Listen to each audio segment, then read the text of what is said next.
The biggest risk I probably ever taken for this music is just walking away from certain things because I wanted to bring the whole team. You know what I'm saying? That's probably the biggest risk, you know? Certain contracts or certain relationships, you know? Can you give us an example? Well, all right. My last contract, I actually got out of the contract because they set up a Vlad interview. You know, I was headed to New York.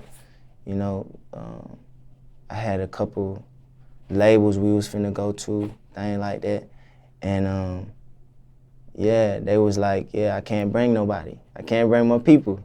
You know what I'm saying? So they ain't like that, and I ain't like the fact that they ain't like that. So you know, we got into it. Me and my investor, or whoever the nigga was, we got into it. You know, and I was basically like, fuck y'all. You know, fuck you.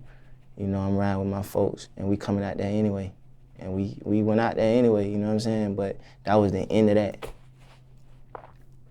No Vlad interview, though. No Vlad interview. No Vlad interview, you know what I'm saying? But, you know, that for the team, though. WildLyfe. Was it worth it? That risk there? It's gonna be. It's gonna be worth it. Everybody know what's going on, you know what I'm saying? It's gonna be worth it. Now, somebody watching this, I can see different people thinking about different opinions of what you just did there. Right. Right? Of risking having your folks instead of, you know, progressing the career. Right. But somebody watching this might say, are you being stubborn? Are you a hard person to work with? I started to think that too at one point, to be honest with you. But nah, I think it's more so of me trying to please everybody. You know what I'm saying? I kind of made a promise to my people. You know, it's gonna be us or nobody. You know what I mean? And I've been living by that. I've been standing by it. Just to be fair to that investor, did they know that when they signed you? Yeah. That you had that mentality? Everybody, the only reason these niggas was even interested in me is cause I run around this bitch 100 deep. You know what I'm saying? That's another reason why they call me 100. Like we used to shows literally 100 deep. You know what I mean? Nigga can bring out that kind of manpower. It's like we need you. You get what I'm saying? So that's what that was about. Before this issue here with the Vlad TV New York situation, was this ever an issue before? Your folks? Nah, cause this was like when I really just started taking music seriously. This when the shit started coming in, you know what I mean? Like contracts and things like that, you know?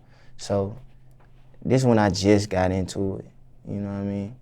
So nah, it wasn't nothing like that beforehand. This couldn't be worked out? Yeah, I mean, I ain't gonna cap. They still trying to work with me, you know what I'm saying? But the I don't know what them niggas thinking, but you know, the last contract they sent me about a week ago, it wasn't looking right. You know what I'm saying? So yeah, you know. And this is the only person you've ever done a recording contract with so far? Nah. I was in a contract with somebody else, man, and we had to end up actually showing up to his a restaurant. This nigga bought a restaurant and all that, you know. I seen no money, you know. Come to find out, money was coming in for me that I never seen, you know. This nigga bought a restaurant. We had to show up to this nigga restaurant to get him to get us off of papers. You know, cause I guess you gotta sign to release somebody. You know, you gotta sign a release. So yeah, we had to pull up on them folks. You know, and he a little shout, scary little nigga. You know what I'm saying? He got a family and all that shit. So, you know, it went how we wanted it to.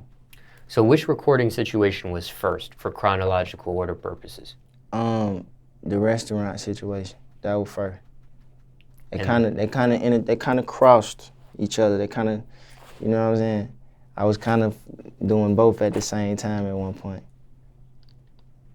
They had her lit though. They had her piped up. You know what I'm saying? Big Tigger. Shout out Big Tigger too. Shout out Big Tigger. That my boy, man. He always try to do something little when he see me. You know what I'm saying? But for an independent artist, that shit matter. You know what I mean? But he shouted me out. I think 2015, whatever year Cardi B popped, he shouted me out on BET at the BET Awards. That shit was love.